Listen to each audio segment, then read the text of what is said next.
یہ وہ لوگ ہیں جنہوں نے دنیاوی زندگی کو آخرت کے بدلے خرید لیا ہے، لہٰذا نہ ان کے عذاب میں کوئی تخفیف ہوگی اور نہ ان کی مدد کی جائے گی۔ اور بے شک ہم نے موسیٰ کو کتاب دی اور اس کے بعد پے در پہ رسول بھیجے، اور ہم نے عیسیٰ ابن مریم کو کھلی کھلی نشانیاں دی اور روح القدس سے ان کی تائید کی۔ پھر یہ آخر کیا معاملہ ہے کہ جب کبھی کوئی رسول تمہارے پاس کوئی ایسی بات لے کر آیا جو تمہاری نفسانی خواہشات کو پسند نہیں تھی تو تم اکڑ گئے، چنانچہ بعض انبیاء کو تم نے جھٹلایا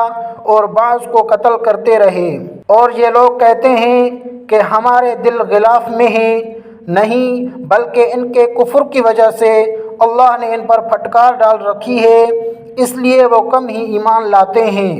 اور جب ان کے پاس اللہ کی طرف سے وہ کتاب آئی یعنی قرآن، جو اس تورات کی تصدیق بھی کرتی ہے جو پہلے سے ان کے پاس ہے، تو ان کا طرز عمل دیکھو، باوجود یہ کہ یہ خود شروع میں کافروں یعنی بت پرستوں کے خلاف اس کتاب کے حوالے سے اللہ سے فتح کی دعائیں مانگا کرتے تھے، مگر جب وہ چیز ان کے پاس آ گئی جسے انہوں نے پہچان بھی لیا تو اس کا انکار کر بیٹھے۔ پس پھٹکار ہے اللہ کی ایسے کافروں پر، بری ہے وہ قیمت جس کے بدلے انہوں نے اپنی جانوں کو بیچ ڈالا ہے، کہ یہ اللہ کی نازل کی ہوئی کتاب کا صرف اس جلن کی بنا پر انکار کر رہے ہیں کہ اللہ اپنے فضل کا کوئی حصہ